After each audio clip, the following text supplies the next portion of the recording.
Hola, soy Marian. Estás en Sombras que Susurran, y esto que vas a escuchar no está hecho para que duermas tranquilo. Quédate un rato conmigo, apaga la luz y escuchemos juntos una historia que todavía hoy me eriza la piel.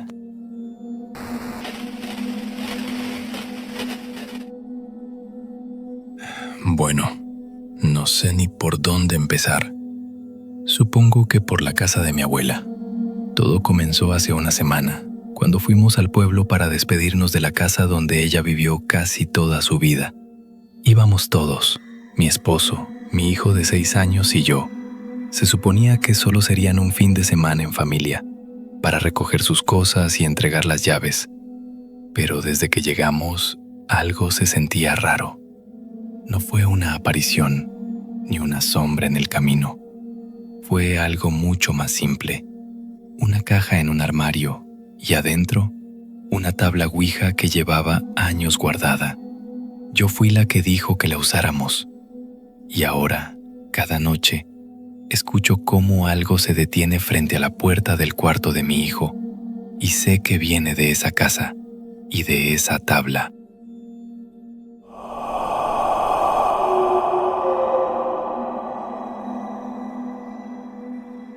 El viaje al pueblo fue largo, casi 5 horas. Íbamos en silencio. Mi esposo, Mario, manejaba con la vista en el camino. Mi hijo de 6 años, Daniel, dormía en el asiento de atrás, abrazado a su conejo de peluche. Íbamos a la casa de mi abuela, por última vez. La abuela había fallecido hacía casi 1 año. Su casa, vieja, en un pueblo detenido en el tiempo, por fin se iba a vender. Mis tíos, mis primos y yo quedamos de vernos ahí un último fin de semana, para desocuparla, pero sobre todo para despedirnos. Cuando llegamos, sentí el olor del pueblo, tierra mojada, flores y humo de leña. La casa de la abuela estaba al final de una calle de piedra. Se veía vieja, con la pintura gastada. Se veía triste. Mientras Mario bajaba el equipaje, desperté a Daniel. Le dije que habíamos llegado, que esa era la casa de su bisabuela. Me miró con sueño, confundido, y me preguntó si ella vivía allí. Apenas pude decirle que sí. Entrar a la casa fue como viajar en el tiempo. Olía a humedad, a guardado y a cera. Olía a mi abuela. La casa estaba casi a oscuras. Los muebles estaban tapados con sábanas blancas. Los pasillos estaban llenos de fotos viejas, de gente que no conocí. Por todos lados había santos y cruces. La abuela siempre fue una mujer de mucha fe. Mi mamá decía que ella creía en cosas raras. Mis primos fueron llegando y la casa se llenó de ruido. Pero yo empecé a sentir que algo no estaba bien. Un aire frío en la nuca. Subí al 2º piso, al cuarto donde me quedaba de niña. Al pasar por la escalera de caracol, me detuve. Por un momento. Sentí que alguien me miraba desde la oscuridad de arriba. Me giré, pero no había nadie. Solo la madera crujiendo y las voces de mi familia abajo. Pensé que era el cansancio, la tristeza, pero me sentí culpable. Esa sensación no era nueva. Siempre sospeché que en esa casa había algo más. Y, aún así, esa noche decidí ignorarlo. Esa primera noche la pasamos contando historias y tomando tequila. Daniel, muy cansado, se durmió temprano en un cuarto pequeño junto a la sala. Mario lo arropó y dejó la puerta un poco abierta. Y claro, tuvo que ser mi primo quien la encontrara. Estaba revisando un armario viejo que la abuela siempre tenía cerrado con llave. Nos llamó con una sonrisa de niño travieso. Tenía en las manos una caja de cartón, gastada. La puso sobre la mesa y levantó polvo. Adentro, envuelta en terciopelo morado, estaba la tabla Ouija. No era como las de las jugueterías. Era de madera oscura, pesada. Las letras parecían quemadas en la tabla. El puntero, en forma de corazón, tenía un cristal opaco en el centro. Tenía manchas viejas. Hubo un silencio incómodo. Mi tía Isabel, la más religiosa, se persignó. Nos dijo, muy pálida, que guardáramos eso, que no se juega con lo que no se entiende. Nos recordó que la abuela decía que esas cosas son portales. Manuel se rió, dijo que no pasaba nada, que era solo un juego. Otros se unieron a la burla, pero se veían nerviosos. Había una curiosidad rara en el ambiente y yo sentí una atracción peligrosa. Me considero una persona lógica.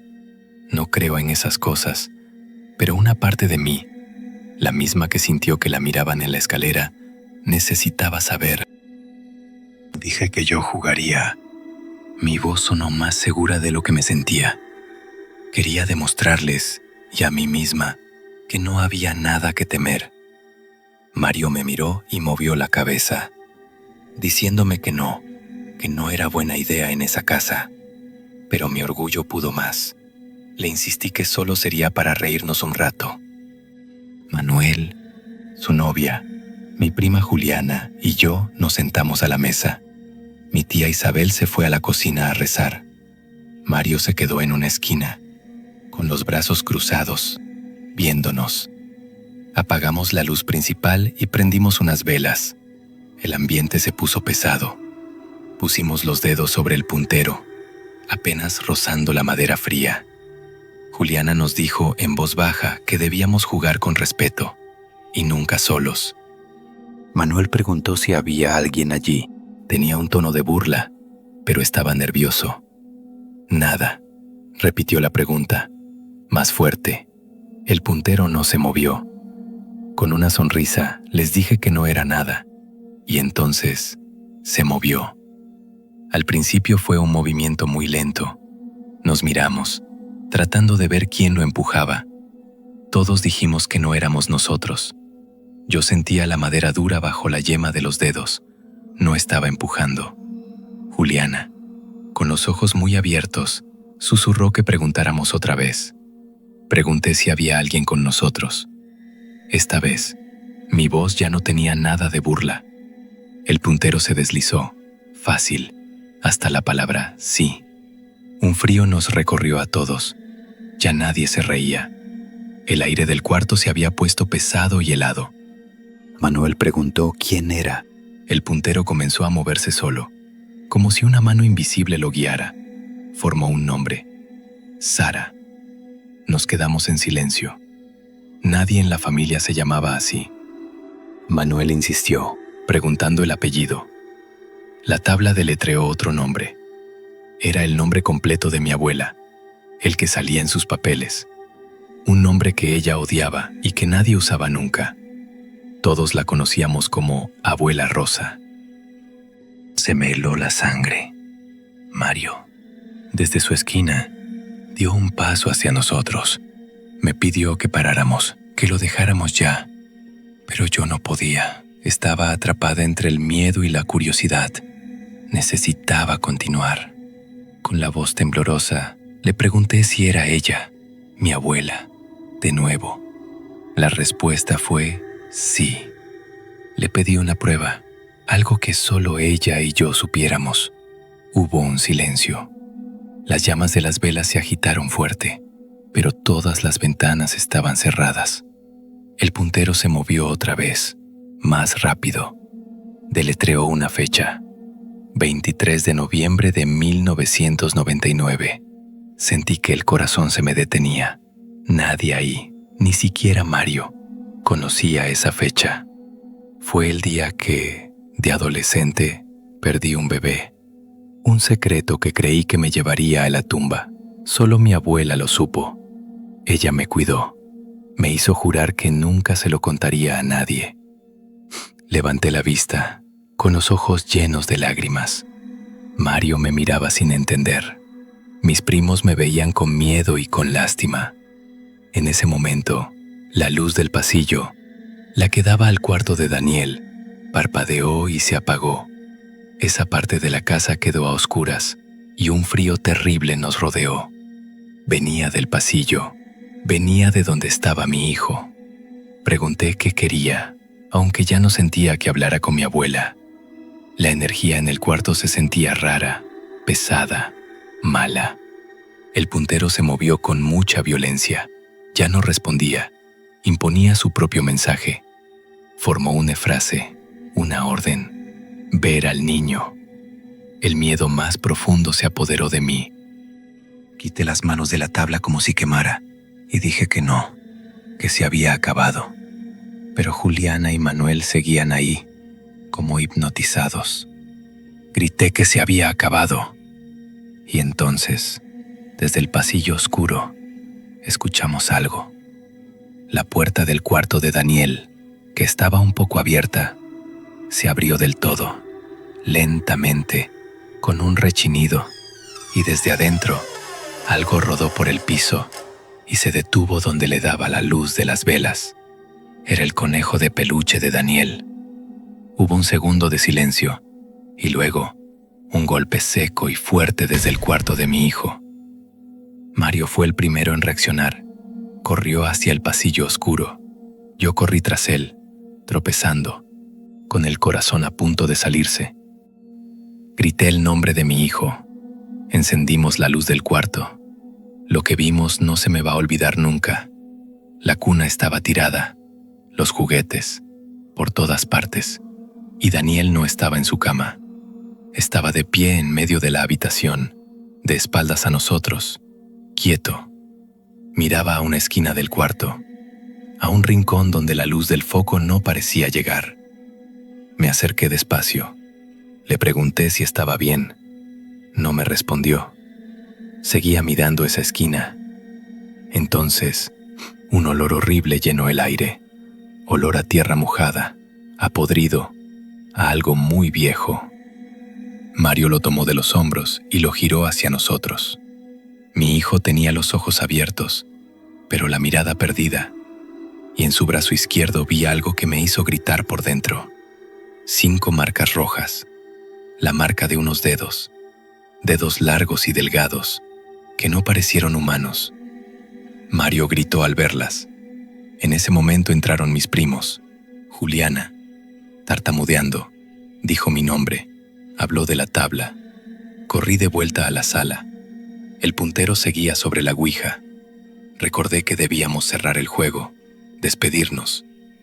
Nos sentamos de nuevo, con las manos temblando, con voz firme, intentando ocultar mi pánico. Dije que queríamos terminar. Pedí que se fuera en paz. El puntero no se movió. Adiós. Se quedó en el centro, temblando. Intentamos moverlo, pero era como mover una piedra. Manuel gritó que se fuera. Entonces, con una lentitud desesperante, el puntero empezó a moverse solo. Nuestros dedos ya no lo guiaban. Escribió un mensaje corto, frío. No se va. El cristal del puntero se rompió. Un olor a azufre llenó el aire. Desesperada, tomé la tabla y la estrellé contra la chimenea. Se partió en 2, pero la sensación pesada no se fue. Al contrario, se hizo más fuerte.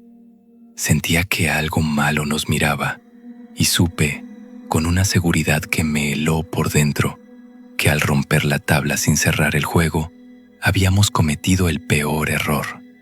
No cerramos el portal, lo dejamos abierto. Nos fuimos de la casa a la mañana siguiente. Nadie durmió esa noche. Guardamos todo en silencio, sin mirarnos. Dejé la tabla rota en la chimenea. Nadie volvió a decir la palabra ouija. Hicimos un pacto de silencio, pero el silencio no borra lo que pasó. Ahora, de vuelta en la ciudad, en nuestro departamento, la pesadilla sigue. Es más sutil, pero igual de real. Siento que respira en mi casa. Daniel empezó a hablar de su amigo invisible. Al principio no le dimos importancia, pero a su amigo le puso de nombre Sara y me dijo que viene de la casa de la bisabuela que olía a flores secas. Dice que a Sara le gusta esconderse en la esquina de su cuarto, la misma esquina que él miraba esa noche. Por las noches, oigo ruidos, pasos en el pasillo, juguetes que se mueven solos. La semana pasada encontré su tren de madera en medio de la sala, formando una palabra: hola. Mario busca explicaciones lógicas. Dice que son las tuberías, que estoy sugestionada. Se niega a creerlo, pero yo sé que él también lo siente. Lo veo en cómo mira a Daniel cuando cree que no lo veo. Yo no puedo negarlo. Yo abrí la puerta y esa cosa, lo que se hizo pasar por mi abuela para ganarse mi confianza, no se quedó en la casa del pueblo. Se vino con nosotros. Se le pegó a mi hijo. No puedo vivir así. Cada sombra me parece una figura que me vigila. Cada crujido es un paso. Paso las noches en vela, sentada en el pasillo, escuchando. A veces, oigo susurros al otro lado de su puerta, y no son de niño. Son secos, viejos. Anoche lo escuché tararear una canción de cuna, una que solo mi abuela me cantaba a mí, una que yo nunca le enseñé a Daniel. Pero lo peor pasó esta tarde. Entré a su cuarto y lo encontré en el suelo con un libro. No lo leía. Deslizaba el dedo por las páginas, de letra en letra, como si usara un puntero invisible. Mientras lo hacía, susurraba una y otra vez la misma frase, con una voz que no era la suya. No llores, mi flor de campo, que hasta las penas florecen. Una frase que solo mi abuela me decía a mí. Esa cosa no solo está con él, está dentro de él, y no sé cómo sacarla. No sé si algún día se va a ir. Por eso conté esto, porque necesito saber si alguien más ha pasado por algo así. Si alguien jugó con esa tabla y después sintió que algo se les pegó, que se les vino a la casa, que se les metió a los hijos. Si a alguien le ha pasado algo parecido, cuéntenlo, aunque sea en un comentario, con un nombre falso. A veces, leer que no eres el único es lo único que te queda cuando la oscuridad ya está adentro. Yo ya entendí algo tarde que hay puertas que no se deben abrir nunca, y cada noche, sentada afuera del cuarto de mi hijo, me hago la misma pregunta. ¿Cuánto falta para que deje de ser mi hijo y se convierta por completo en otra cosa?